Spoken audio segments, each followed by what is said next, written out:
notre séquence rétro 2024, nous revenons sur un fait majeur de cette année qui s'achève avec un ou une invitée pour en parler ensuite. Patrice Ferrus nous a rejoint. Bonjour Patrice. Bonjour Pascal. Et votre invitée, c'est Marie-Cécile Nave. Oui, la sociologue et politiste qui est aussi directrice de recherche à l'IRIS, l'Institut de Relations internationales et stratégiques. Bonjour, vous êtes aussi spécialiste des États-Unis. Bonjour Marie-Cécile Nave. Et aujourd'hui, on parle de l'élection le mois dernier de Donald Trump à la tête des États-Unis. Alors quelques points de repère, petit retour en arrière. D'abord, il faut se souvenir qu'en début d'année, Donald Trump a enchaîné les victoires aux primaires des Républicains, malgré le fait qu'il comparaissait à son procès à New York pour falsification de dossiers et versements douteux issus des comptes de campagne. En bout de course, le 30 mai, il est reconnu coupable de 34 chefs d'accusation. C'est une première pour un ancien président.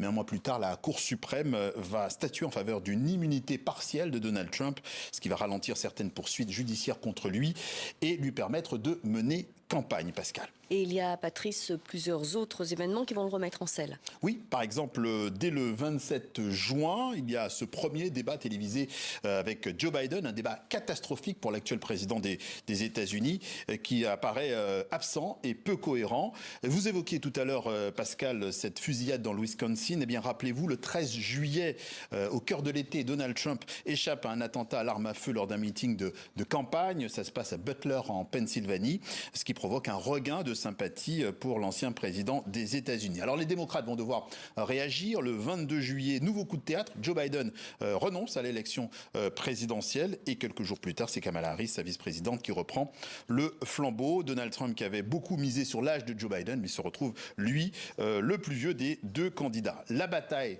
pour cette présidentielle va être âpre pendant plusieurs mois. Kamala Harris va même mener la course dans les sondages, mais vers la fin de la campagne, les deux candidats seront au coude à coude dans les 7 États clés. La victoire ira finalement le 5 novembre à Donald Trump. Marie-Cécile Nave, première question. On connaît désormais le détail des résultats de cette présidentielle. La victoire est sans appel pour Donald Trump. Il a gagné cette fois le vote populaire. Il a obtenu plus de 2 millions de voix de plus que Kamala Harris. Comment expliquer cet écart ?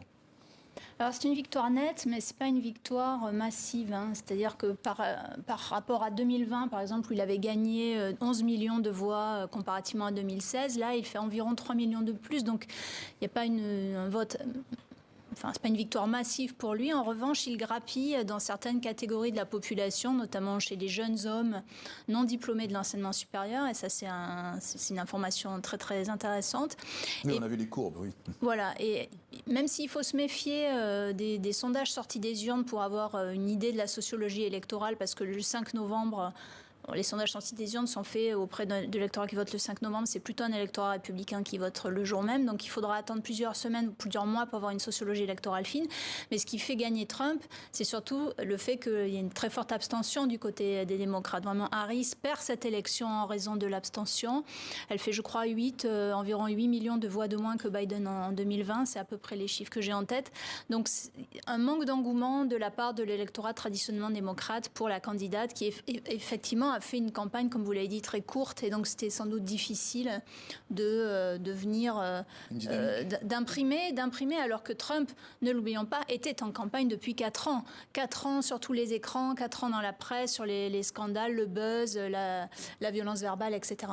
Et peut-on dire, sans minimiser cette victoire, qu'elle est d'abord le résultat de l'effondrement des démocrates? Qu'est-ce qui n'a pas marché autour de la candidature de Kamala Harris? Bien, comme je le disais, c'est une campagne très courte, donc le fait d'imprimer dans les représentations collectives comme étant celle qui remplace Biden, c'était sans doute un délai un peu trop restreint. Et puis probablement que Harris n'a pas osé se détacher de l'héritage de Joe Biden. Or, dans tous les pays du monde, dans toutes les démocraties, les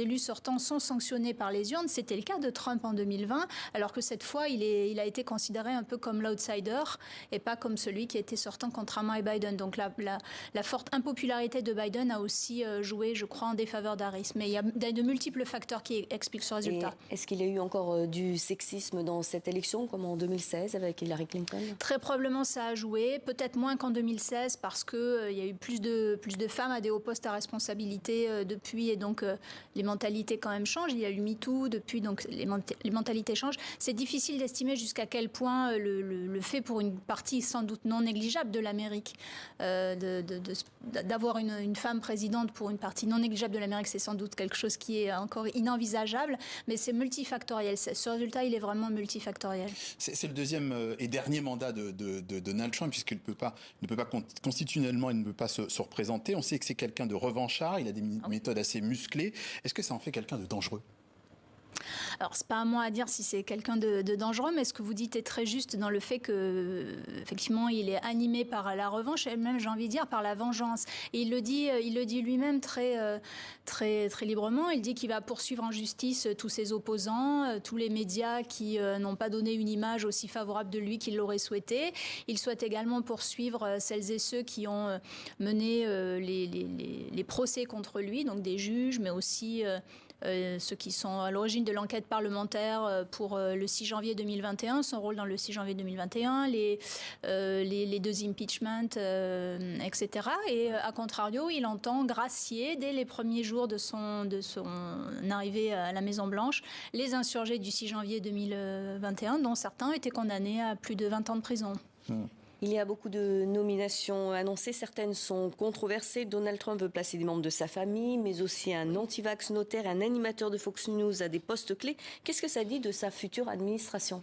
Que c'est un petit club composé à la fois de milliardaires qui ont financé sa campagne et qui donc veulent un retour sur investissement. C'est aussi une forme de népotisme, avec effectivement sa famille plus ou moins élargie qui serait placée à des postes dans l'administration, ambassade, etc. Et puis, c'est un petit club de jet-setters aussi, issus de Floride, qui estiment qu'ils sont entitled, c'est-à-dire c'est leur droit, c'est leur dû d'être à la tête de cet État, et qui sont moins recrutés pour leurs compétences sur les dossiers que pour le fait qu'ils aient fait allégeance à Trump. C'est vraiment baiser la bague du président.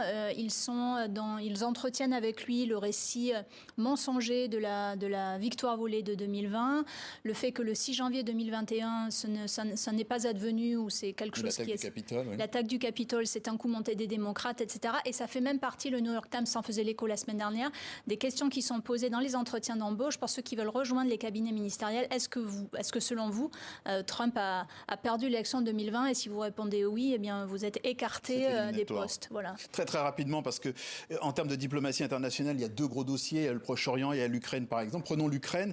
Donald Trump promettait de résoudre le conflit en 24-48 heures. Pourquoi ce dossier, ça se joue maintenant, avant même l'entrée en fonction de Donald Trump dans un mois? En partie parce que un grand nombre de chefs d'État dans le monde, y compris dans les démocraties, y compris en France, considèrent que presque il est déjà président, lui ouvre grandes les portes, comme s'il était déjà en place, alors qu'il sera en place que dans un mois, vous avez raison.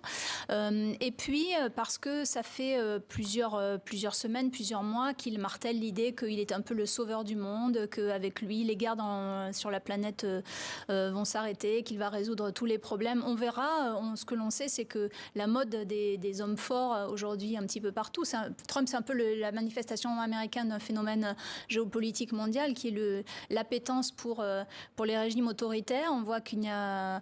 Les conflits n'ont cessé de s'amplifier, de s'aggraver dans le monde ces dernières années, que les 3/4 de la population vivent sous des régimes autoritaires. Donc c'est plutôt en général des faiseurs de chaos que des faiseurs de paix. Un dernier point peut-être, la victoire de Trump et puis ce qu'il représente aussi aujourd'hui au niveau mondial. Il y a une sorte de banalisation du trumpisme qui est très largement alimentée par... qu'on pourrait qualifier un phénomène de désinformation, de géopolitique du mensonge, qui est vraiment, je crois, un des enjeux majeurs au niveau mondial de ces prochains mois et de prochaines années. Merci Marie-Cécile Nave, sociologue et directrice de recherche à l'IRIS. Merci d'être passée pour le journal de TV5 Monde. Merci beaucoup Marie-Cécile Nave. Et nous, Patrice, on se retrouve demain pour un autre fait marquant de 2024.